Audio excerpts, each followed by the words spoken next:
Um motim iniciado nos últimos dias na Rússia chamou a atenção para o grupo Wagner, um grupo mercenário contratado pelo governo Vladimir Putin para agir em diversas frentes de batalha. O Wagner começou a ganhar impulso na guerra da Síria e hoje tem milhares de combatentes. E nós vamos falar mais sobre esse assunto porque agora é hora de entrevista aqui em Oeste Sem Filtro.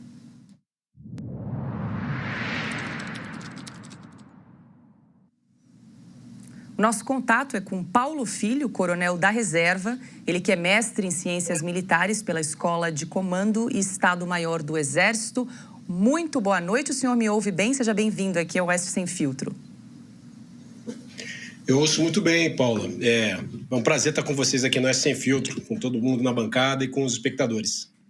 Coronel, eu gostaria que o senhor explicasse um pouquinho melhor aqui para a nossa audiência o que é esse grupo Wagner, que muita gente nunca tinha ouvido falar até esse final de semana, e por que eles resolveram recuar desse motim.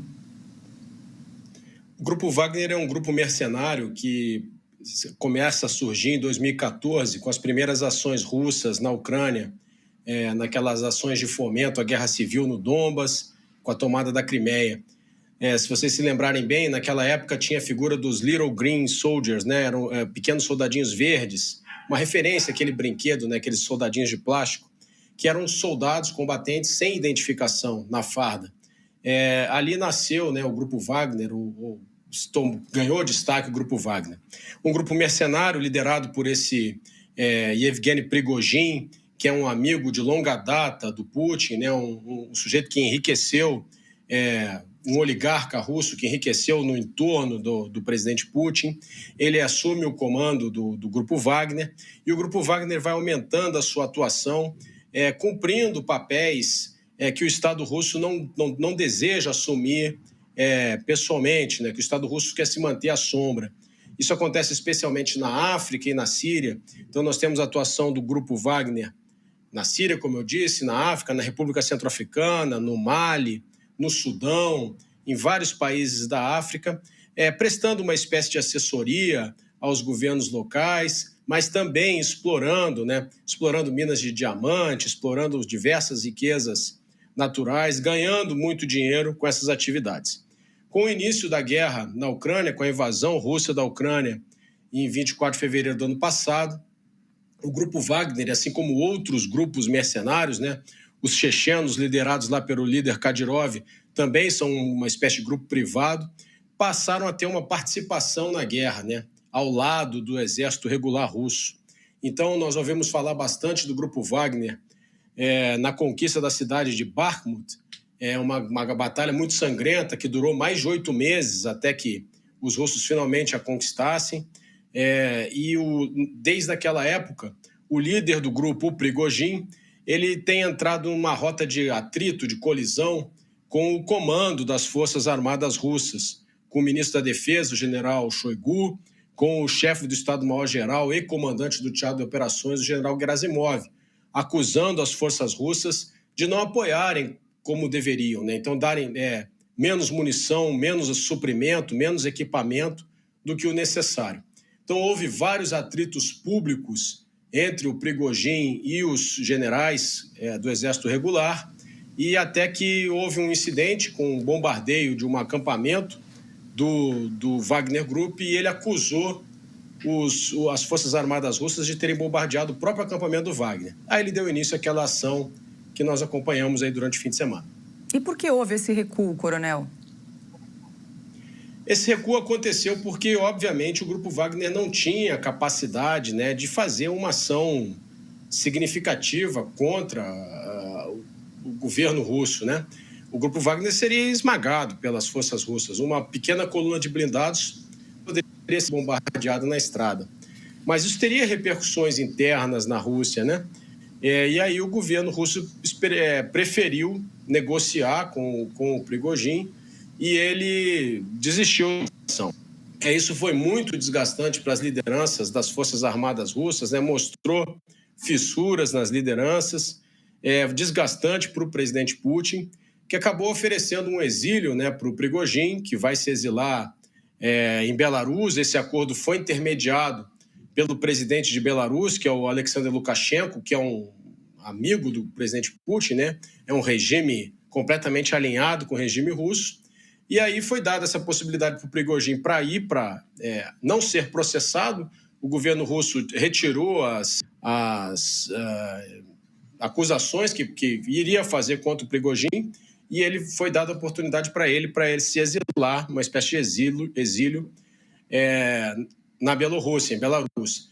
Mas não se sabe exatamente se o Grupo Wagner vai continuar suas operações, se vai ser criada uma nova liderança. A situação está muito nebulosa ainda, Paula. Nós ainda não sabemos exatamente o que vai acontecer. Augusto.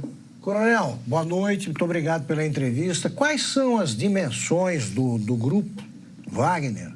Com quantos homens armados conta e qual é o armamento que eles têm?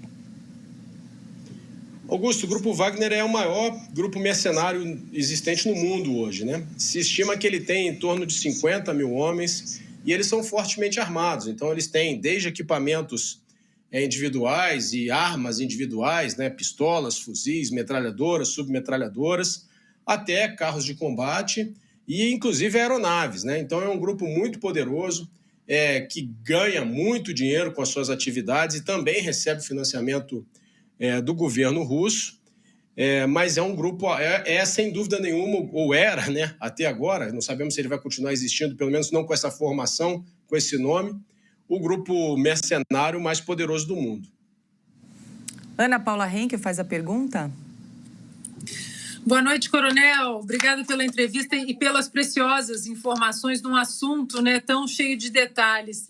Coronel, como o senhor bem mencionou, né, o Prigozhin é amigo de longa data do Putin. A gente sabe que nessa guerra tão complicada no tabuleiro geopolítico entre Ucrânia e Rússia, a verdade, às vezes, ela nunca chega, né, no final da ponta aqui onde nós estamos. E aí, trazendo um pouco de ceticismo, o senhor acredita, talvez, numa false flag, numa operação até entre Prigozhin e Putin para alguma encenação mundial, por exemplo? Bom, a gente teve um problema com a conexão do coronel Paulo Filho, enquanto a gente tenta restabelecer para seguir aqui na entrevista. Eu vou jogar aqui para Ana. Ana, como é que você tem acompanhado aí os desdobramentos desse final de semana aí com esse grupo Wagner, que até então muita gente não conhecia, nunca tinha ouvido falar desse grupo mercenário, que entrou em choque aí com o Vladimir Putin? Pois é, Paula, a minha pergunta ao coronel é uma pergunta até no âmbito pessoal, né? Porque poucas pessoas tinham ouvido falar, né, desse grupo Wagner, a não ser os estudiosos como o coronel. E a gente sabe que nessa guerra, né, entre Zelensky e Putin, né, existem muitos detalhes que precisam ser considerados. Não há santos, né, nessa guerra, podemos colocar assim, mas há condenados nessa guerra e os condenados, né, são os povos da Rússia, a população da Ucrânia. Essas pessoas, sim, estão sofrendo aí diante de uma guerra que foi provocada, claro, por Vladimir Putin, mas que tem também algumas peculiaridades específicas.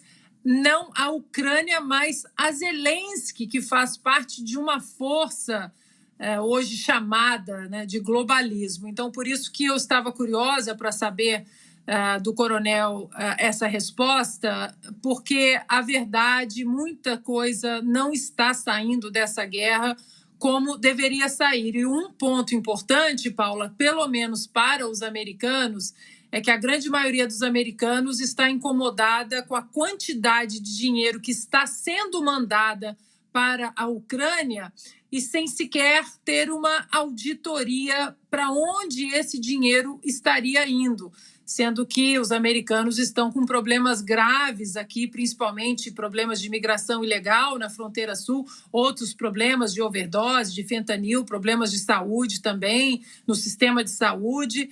Então, é uma guerra que precisa ser explicada de uma maneira bem específica por profissionais especialistas como o coronel. Por isso, eu estava bastante curiosa para essa resposta. Todos nós estamos, Ana. Parece que o coronel voltou aqui à conexão, a gente restabeleceu o contato. Coronel, vou pedir que o senhor estava respondendo a pergunta da Ana Paula Henkel, né? Se o senhor fica à vontade para continuar. como a Ana Paula lembrou, né, na guerra a primeira vítima é a verdade. Mas nesse caso específico, Ana, eu não acredito numa false flag, eu não acredito numa trama rocambolesca que fosse significar uma mentira muito grande, né? Porque eu não vejo nenhuma vantagem para os russos com isso que aconteceu.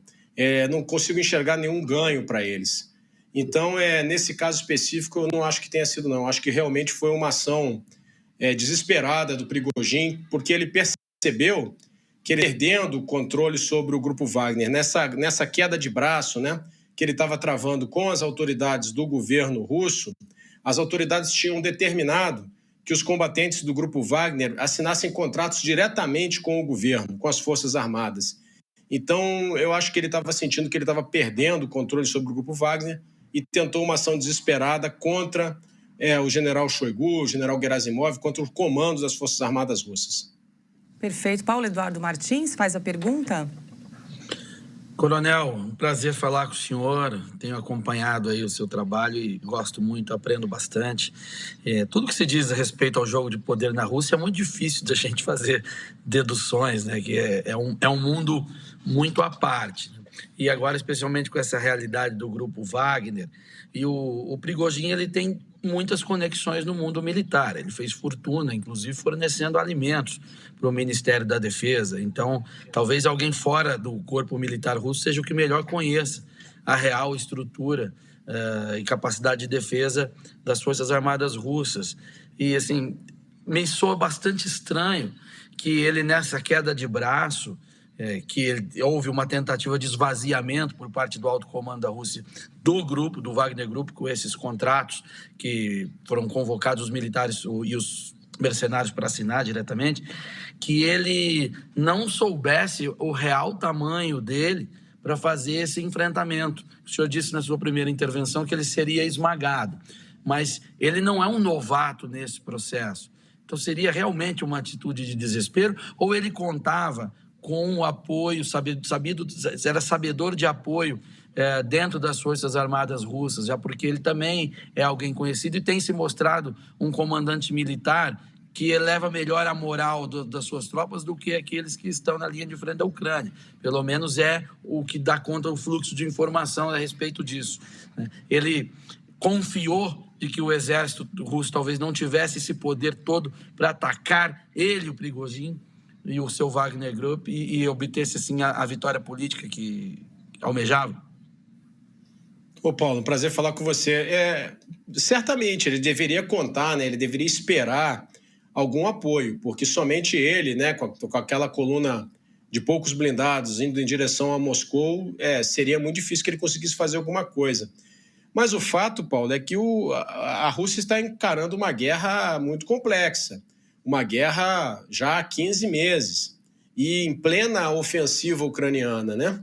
Então, seria muito difícil para o presidente Putin, por menos que o presidente Putin goste do Shoigu, general Shoigu ou do general Gerasimov, nesse momento eles são os líderes militares que estão à frente da operação militar. Então, ele desmoralizar esses comandantes, né, trocar esses comandantes, atendendo a uma solicitação de um líder de um grupo mercenário, isso poderia ter implicações muito graves para a liderança da tropa, né, para os outros generais das Forças Armadas russas, né, que poderiam se perguntar, poxa, mas se isso aconteceu com o próprio Gerasimov, com o próprio Shoigu, por que não vai acontecer também comigo? Então, nesse momento, é muito importante, qualquer exército, né, que está em combate, ele tem que reforçar os vínculos de hierarquia, de disciplina, de liderança. A guerra é a maior de todas as adversidades. Chegam a nós, infelizmente, todos os dias, cenas terríveis dessa guerra, né? Dentro das trincheiras, fora das trincheiras. Então, a única maneira de você combater, de você manter aqueles soldados ali em combate, é adotando uma liderança efetiva, né? O Shoigu parece que tem essa liderança no Grupo Wagner. Mas o Grupo Wagner é uma pequena parcela de todas as Forças Armadas russas lá naquele campo de batalha. As Forças Armadas russas estima-se que tenham 300 mil homens combatendo, né?